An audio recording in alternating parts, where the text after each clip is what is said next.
Chapter 1, The Journal of Clayton Marcells, October 20th, 2049.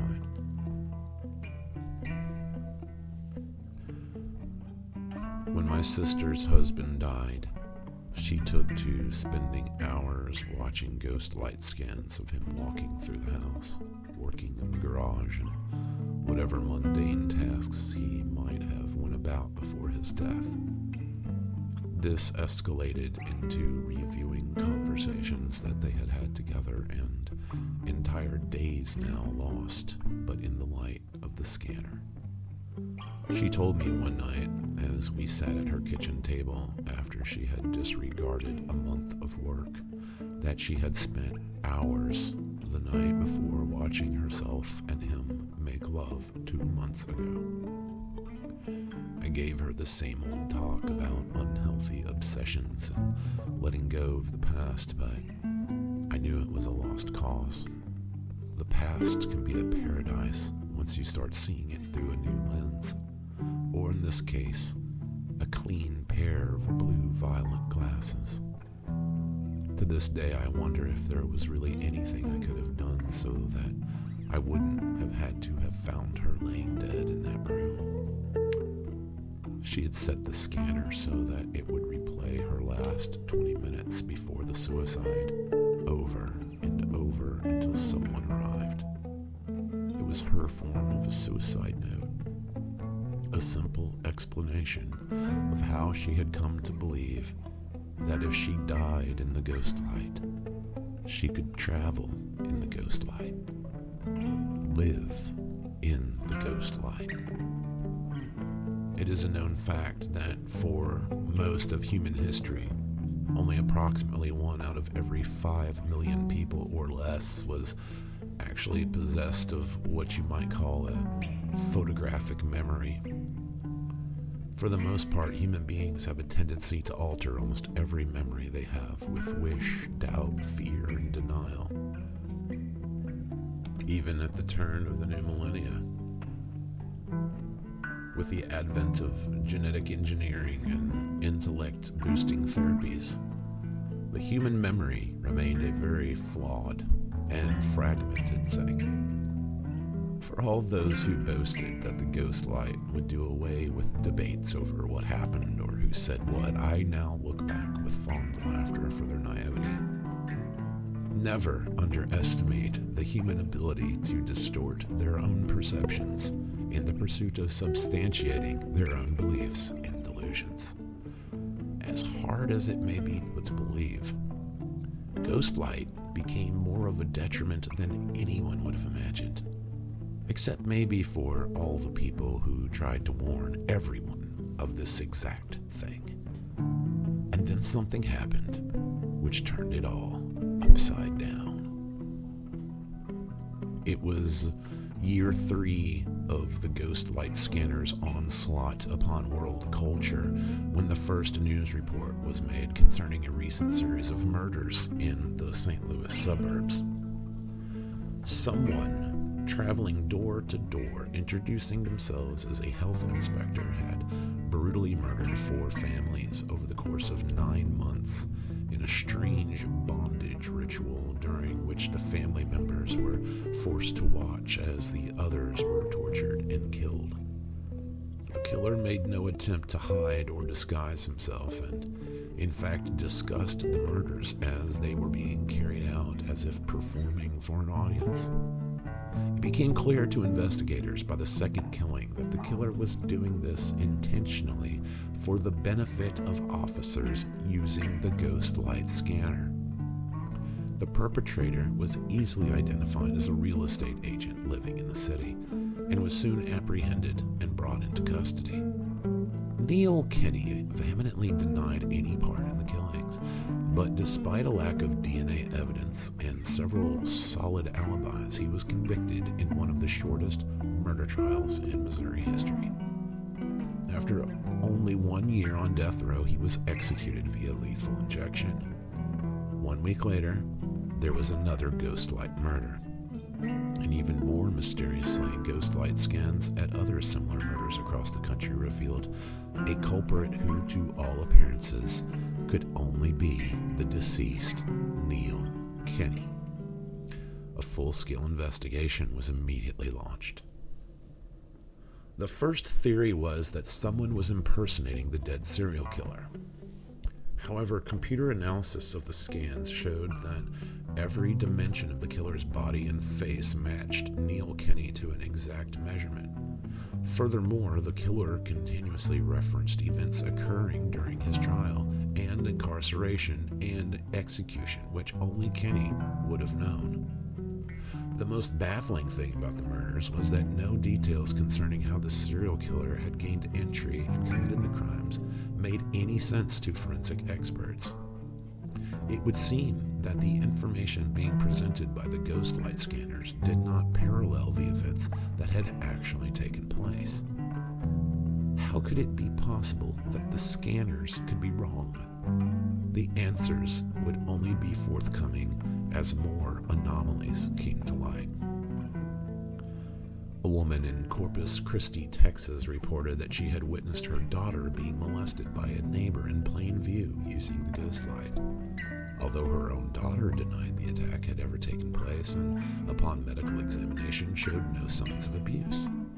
Authorities, upon reviewing the digital history recorded on the scanner, did indeed witness the described occurrence.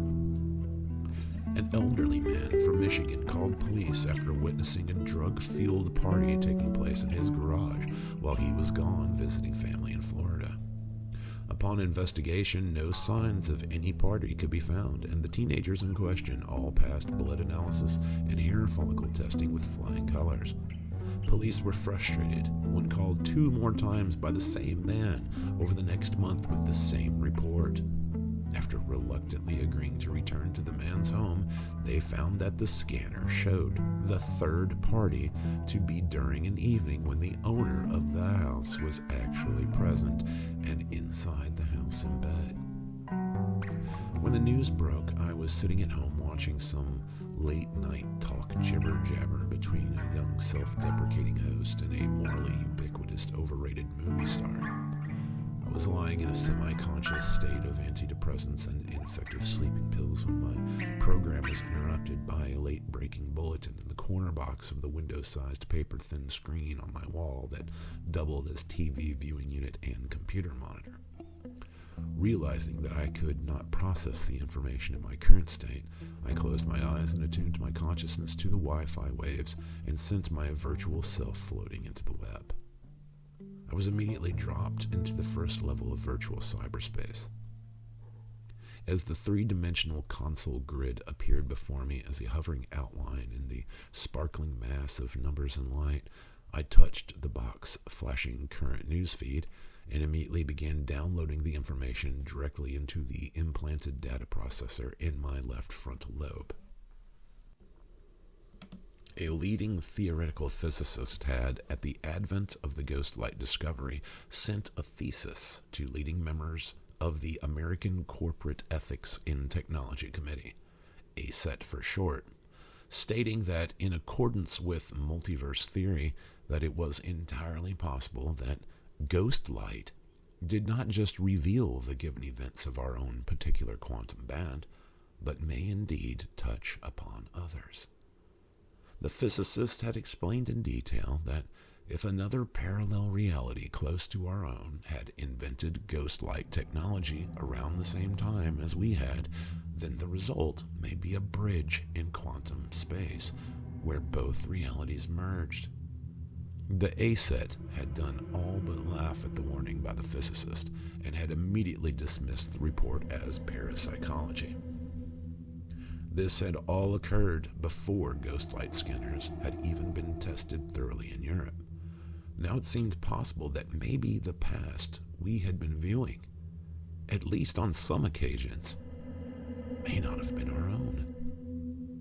And the one theory that was making news now was one that even the physicist had not hypothesized, that in this quantum bridge space, one reality may even affect the other. The public was warned not to buy into this paranoid rumor, as it was unproven conjecture by conspiracy nuts. As a result, there would be no recall, no in-depth reevaluation of Ghostlight's properties, and no rules put forth to increase the safety of the public. The results would be horrific. It was later that week when I received a message at my home office from the Internal Affairs Wing of the American branch of Yamashita Enterprises. My name is Clayton Mercells, and I am a freelance corporate insurance claims investigator. When a corporation feels that there may be a possibility that a mistake has been made, and said corporation may be held liable, I am contacted to dissect the situation with a set of protocol interviews, detective work, and outright data theft from any available information source. I am part private detective, part hacker, and part damage control specialist. If I find that something has in fact gone wrong, and it often has, then it is also part of my job to make sure that things don't get out of hand for my employers. I would like to be able to tell you that I am a good-hearted person caught in the web of the world's corporate spiders, but I would be lying. My mother described me as a greedy, materialistic sociopath who would die alone and unloved. Suffice to say, I did not argue with her evaluation. I like puzzles, and I like mysteries, but I do not, for the most part, like people. I am my job, and very little else. I accepted the job and was immediately given a network access code to all files concerning the Indigo 9 program and the Ghostlight scanner. As soon as I ended my conference with the Yamashita representative, I immediately entered cyberspace and began collecting information concerning what was given to me as the highest case of possible liability. Neil Kenny. After downloading his court proceedings, I entered the database of his personal psychological profile and uncovered hundreds of hours of interviews and psychological analysis performed by leading specialists. What I found was fascinating. Neil Kenny had been an abused, poverty-stricken child raised in the streets of Chicago. He had been a poor student, but had been rated with an IQ score of 130. He had been arrested on several occasions as a young teenager for setting fires and the killing and mutilation of animals in his neighborhood. Up until this point, he had met all the requirements for being a classic example of a young serial killer in the making. However, when Neil was 14, his aunt and uncle stepped in and had him forcibly removed from the home of his parents, who were confirmed drug addicts. Neil was taken out of the city to a ranch in Idaho where he was raised by, in his own words, the kindest and most loving people that God has ever seen fit to place on this planet. From this point on, Neil became an exemplary student and eventually would graduate with honors from Idaho State, where he had attended on a basketball scholarship and his own hard work. He would marry a woman he met through his church and become the father of 5 successful, well-adjusted children. After his arrest, a search of his home and office computer archives would reveal only a predilection for Japanese cartoon anime pornography and possibly a fetish for women dressed like nuns. He also collected beer cans from around the world and enjoyed fishing. During his trial, prosecutors focused on his early childhood and ignored the life which he had led after that point, painting him as another Dennis Rader BTK-type killer. Also ignored was that it would be physically impossible for him to be present at 3 of the 4 original murders for which he had been accused. Neil's family had been avidly defending his innocence since his arrest, and it seemed that if the Ghostlight did prove to be inaccurate, then a lawsuit of enormous proportions would indeed be in the working. If this was allowed to happen, and a review of other cases using Ghostlight occurred, then Yamashita and the criminal justice system would have its hands full. The next step in my investigation involved a net search of the physicist who had initially spotted the flaws in the first scanner prototypes. It wasn't difficult to find his name since he had recently been mentioned in several news reports, but locating him currently was a completely different animal. I was surprised to find that Dr. Harris Levine had been all of 16 years old at the time of the original findings. Apparently, the physics prodigy had been studying in the field of quantum bridge research and had made his discovery after being asked for his help on the project by a Yamashita developer. Knowing that I would need direct access to his research, I began what I thought would be an easy data sweep of his personnel files and programs. However, I found his entire online portfolio blocked by a massive and impenetrable personalized firewall. After 7 straight hours of cyber reconnaissance, I found what I thought was a hole in his security through a social networking site, only to be greeted by a giant digitalized hologram of a glowing purple skull. Mr. Masel's.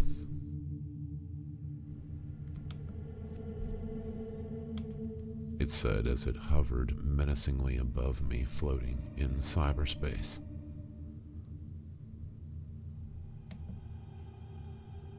I have been watching you stomp around my data files now for hours and finally felt your intrusion should be addressed. I was shocked beyond description, as I had never been caught so easily while investigating an individual. This kind of security was usually only used by the largest corporations and the highest levels of government. If you truly desire an interview, then I suggest you present yourself in person at my office at Portland University. Please call and make an appointment. As the skull finished, I was then immediately ejected out of the program and found myself sitting on my couch, completely blocked from cyberspace for the next 2 days by an insidious virus implanted by Levine Security. Since I had 48 hours before my software could be cleaned of the infection, I bought a ticket on the cross-country subsonic train for Oregon.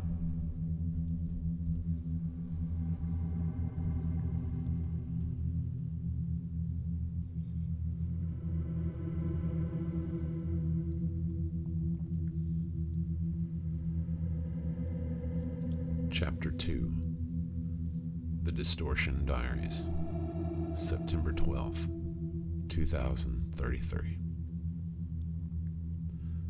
The human condition seems to be plagued by an eternal state of building and destroying. It is through this process of acquisition and loss that we are, I believe, supposed to learn that attachments to things of this world are useless and futile. However, the vast majority of us as a species do not seem inclined to forgo this basic inclination to possess. There was a popular television series which was on for a time concerning people referred to by modern culture as hoarders. A hoarder is in essence a collector who has disregarded the acceptable judgment of value over their possessions and have by obsessive nature began to amass a steady accumulation of, well, everything. The thought of parting even with a single item from their inventory of everything brings the individual into a near hysterical state of loss. The only thing that these people seem to place little value on is other people. They will watch as family and friends steadily disappear in an ongoing disintegration of social attachment while they jealously guard over an increasing mound of useless objects. It never ceases to amaze me how all it takes is one little wire to go loose in the complex computer which is the brain for a human personality to completely derail. It seems so easy for one small personality trait to expand itself over the whole of the identity until a person becomes Collectors become hoarders. Partiers become alcoholics. Lovers become sex addicts. And, as in my case, a doctor becomes a god.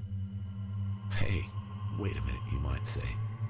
That's not exactly the same thing. Divinity is not just some trait attributed to doctors. You're right, it's not.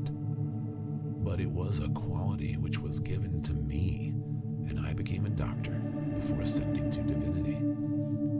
I was born with an innate knowledge of life and death.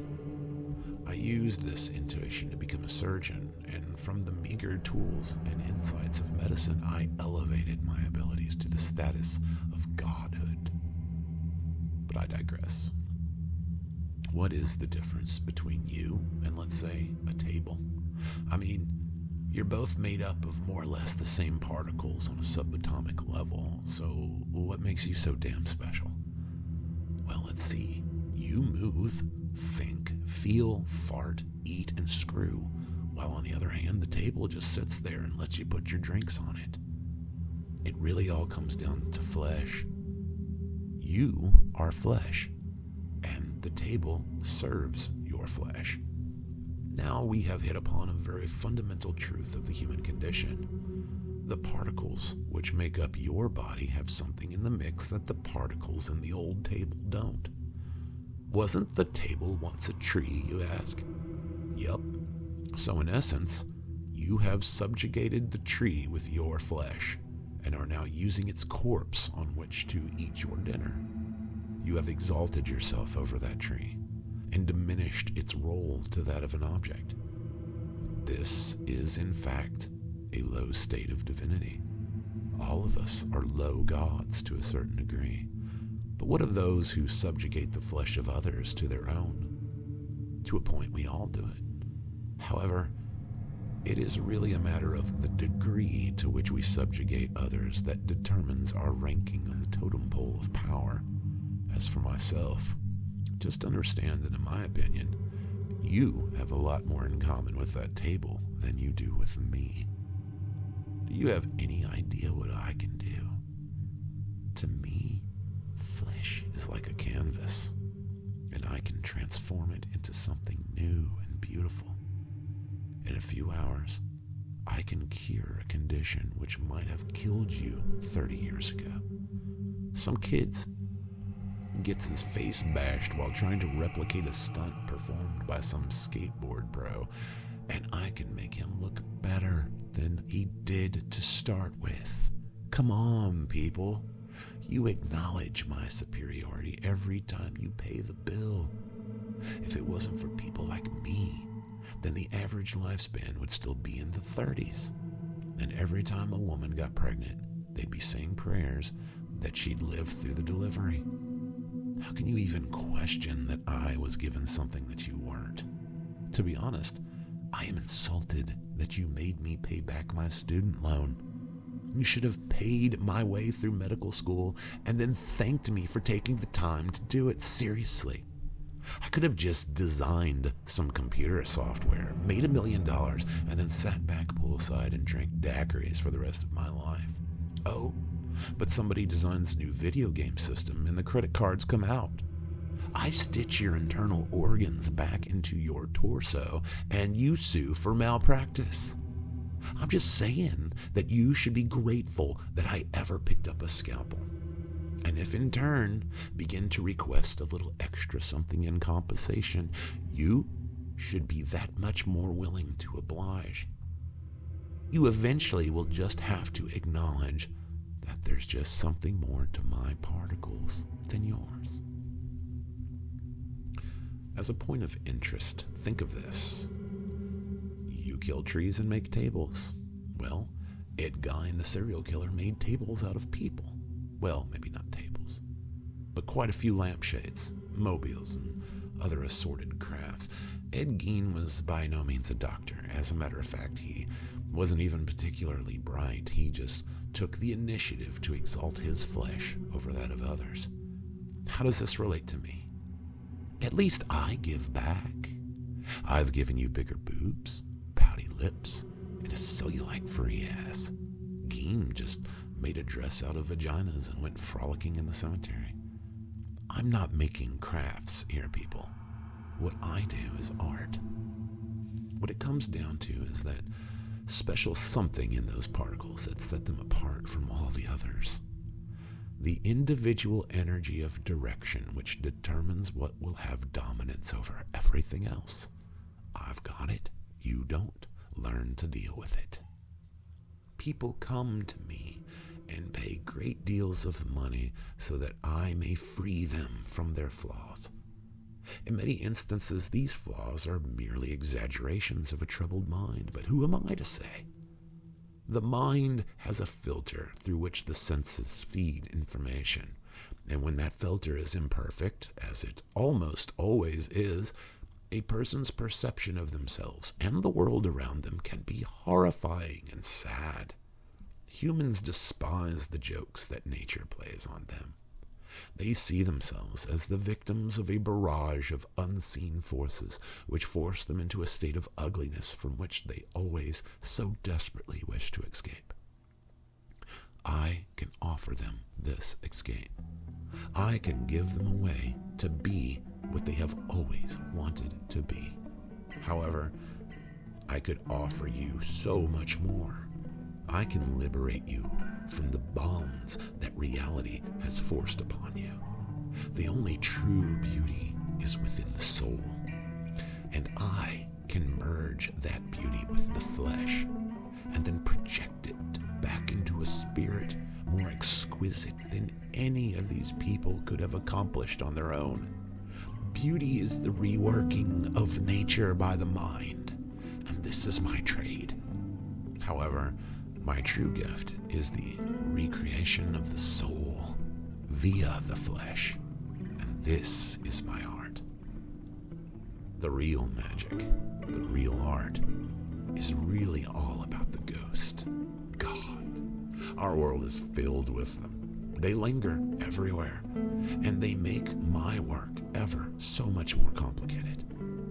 Anyone who has tried to commit a murder must deal with the irrevocable conclusion that their victim's ghost will soon be running off to the authorities to report the misdeed.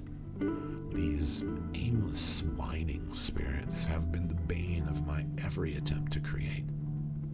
I must admit that in truth, my choice of entering the field of medicine was heavily influenced by the fact that this offered me a means by which to kill without the spirit of the deceased being aware that they were in fact murdered at all.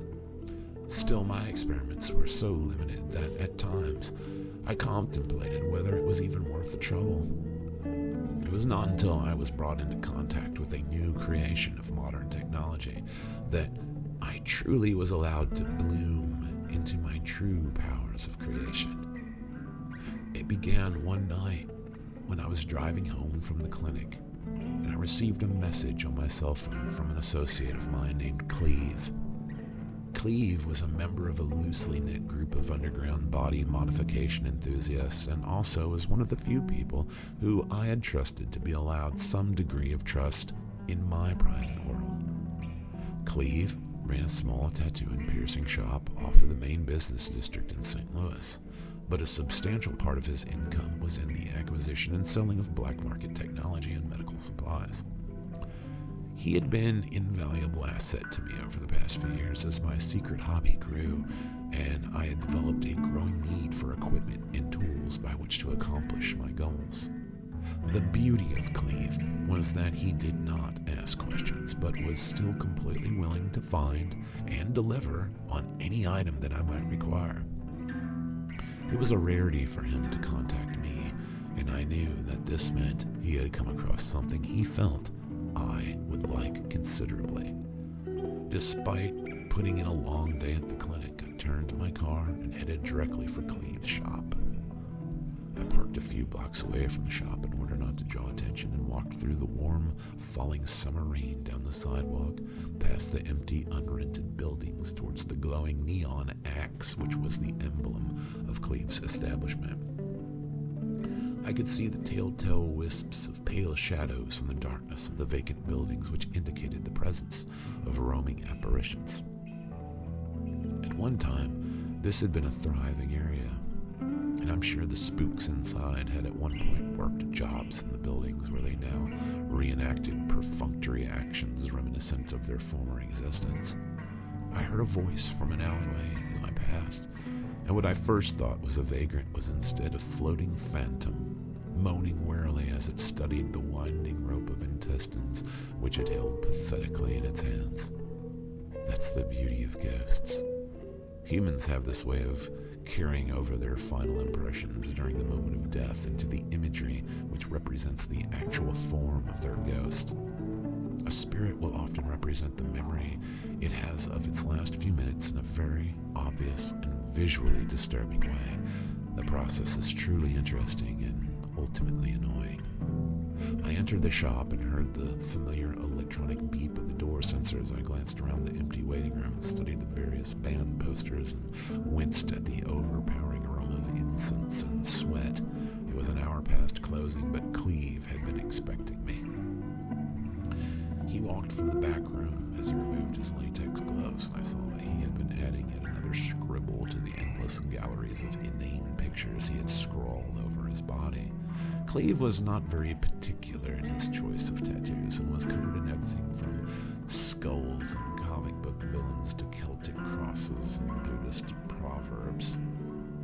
"Hey there, Dr. Kenny," he said as he studied the pentagram he had just eternally needled onto his wrist. Cleve was also a cornucopia of scarification and piercings, which had made his skin a bizarre circus tapestry of bumps and shining metal. "This better be good, Cleve," I said, as I sat, approached the counter, and began leafing through the file of exhibited pictures. "Oh, it's good, bro. You're gonna shit yourself when you see it. Come on." He gestured for me to follow him through the beaded curtain of the back room, and he led me past the chairs and into another room even farther back where there was a table. He gestured for me to sit and then began rummaging in a utility closet before he emerged wearing a small microwave-sized box on which one side was covered a simple console and the other a clear glass pod, like the side of an opaque bowling ball. "I already have a microwave, Cleve," I said as he sat before me with a look of pride shining in his blue eyes. "Oh, this ain't no microwave, man, and I'll bet the farm you ain't got one of these bad boys." "What is it?" I said as I began eyeing the keyboard and switches with curiosity. "This here is what you call a ghost light," he said as he thumped at the top of the object with his ringed hand. "See, I remember that you're always complaining about how much you hate the ghosts, man. This here will take care of that." I looked at him with suspicion. "What do you mean?" "I mean that this will get rid of the ghosts." He laughed as he sat down and lit a cigarette. "It's just a prototype, but it will be on the shelves in a couple days. A friend of mine broke into a Yamashita test lab to score some goods he could fence for crank money. As soon as I saw this little gem, I thought of you." "How much?" I was staring at the device with doubt, but more than a little interest. "That's the thing, Doc. I want to negotiate a trade." Cleve was smiling in that cunning animal way that would have made someone less resilient than myself ill. "Don't fuck with me, Cleve. If this thing works, I want it." "Do you get on the internet much, Doc?" Cleve leaned back in his chair casually, and for a moment I was tempted to reach across the table and begin ripping out his piercings one by one. "Sure, whatever, Cleve. Get to the fucking point. Everyone's got their own social networks. Well, I've got one too, and there are a lot of people like me out there with a passion for body modification." Obsession, more like it, I thought, but I didn't want to interrupt just yet. "You see, Doc, we can only go as far with the resources that are available to us, and a lot of us have these ideas for what the next level of this art should be. We want to surpass the limits set by nature and society to attain a greater perfection of self-expression. This is really very interesting, Cleve, but what you and your buddies discuss in your tattoo chat rooms doesn't interest me. Look. There are places out there where doctors like you are offering bigger and better options to the world of bodily modification.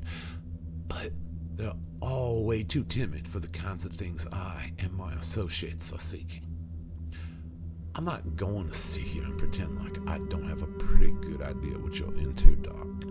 I gave Cleve a sharp and deadly look as I folded my arms over my chest. But understand, I'm not here to judge. You see, I don't really care. My business is to give people what they want and to make money. What I'm offering you is an opportunity for both of us to further our own ambitions. I will give you this gadget, and in exchange, you will do some private work for a very select group of my clientele. What kind of work? The same as what you normally do, but minus the lame societal and ethical restrictions. We're not talking no holds barred body modification surgery, Doc. This is a religion to us. Here, look at this. I watched as Cleve rose and went to a cabinet over the plain metal scrub sink and withdrew what appeared to be a pressurized spray canister. Returning to his seat, he sat down beside the device. I took it in my hand and saw that this too bore the YE Yamashita brand logo. Reading the ingredients label, I saw the word methoxyfluorine 6. You know what this is, don't you, Doc? Cleve said once more, grinning proudly. Methoxyfluorine is an anesthetic, I answered bemusedly. But it has not been used in decades. That's right. But the masterminds at good old Yamashita have been working on this shit for quite a while. I got a friend in Colombia who hacked the recipe directly from their database. He's been mass producing this shit in a factory lab for the past year. And why would he want to do that? I said, placing the canister back on the table. This is the greatest thing to hit the body modification circuit since clean needles. You see, you take a couple of hits of this, and you could have your damn spleen removed with no discomfort whatsoever. As a matter of fact, you might find the experience is quite enjoyable. This stuff turns pain into pleasure, and you remain completely lucid and aware through the entire process. It delivers the most euphoric and sensually physical high you could ever imagine. This stuff makes surgery better than sex, Doc. And you remember that entire thing with clarity. The only thing is that it's about the most addictive drug you'd ever get your hands on. That doesn't stop your friends from using it, does it? Not in the least. We need you, Doc. Do you know what these people would pay to have their fantasies materialized? The human mind is a vast and turbulent ocean of alteration and transmutation. The flesh is a prison, and it holds us bound in chains forged on a genetic, cellular level. I had to hand it to Cleve. He really knew how to make a point. Look, I know what you are, and I know what you want to be. My offer is the fairest of trades. I will set you free, and you will do the same for me. What is it exactly that you want to be, Cleve? I looked into his shining blue eyes and saw a light switch on the inside of the darkness of his twisted mind. He knew I was taking the bait. This was the pivotal moment when his months of planning would come to fruition. I want to be a horror like has never existed before. I want to look like the vision of darkness that children imagine waiting for them on the other side of the closet door in the middle of a stormy night. I want to be the thing that crawls out from the sewer and makes a runaway wish they had never stepped foot outside their parents' front door. Why cleave? Why would you want to do that to yourself? I ask this not out of any attempt to dissuade his psychosis, but merely out of pure intellectual fascination. He looked at me for a moment as if he were contemplating this mystery with the apprehension of one about to confess the darkest secret of their mortal soul. Because I am afraid, and the only way to defeat the horror is to become it. So there lay the catalyst for what was about to unfold. The victims would become the perpetrators, and the prey a predator. I was about to unleash a diseased cancer, which had been lying dormant and hungry like an ancient dragon in the mass human unconsciousness, and the wall which stood between the transfiguring primal urge of man to reshape and the unbreakable manacles of nature's law was about to crumble. I had been given the key and was going to be allowed to unlock hell's door.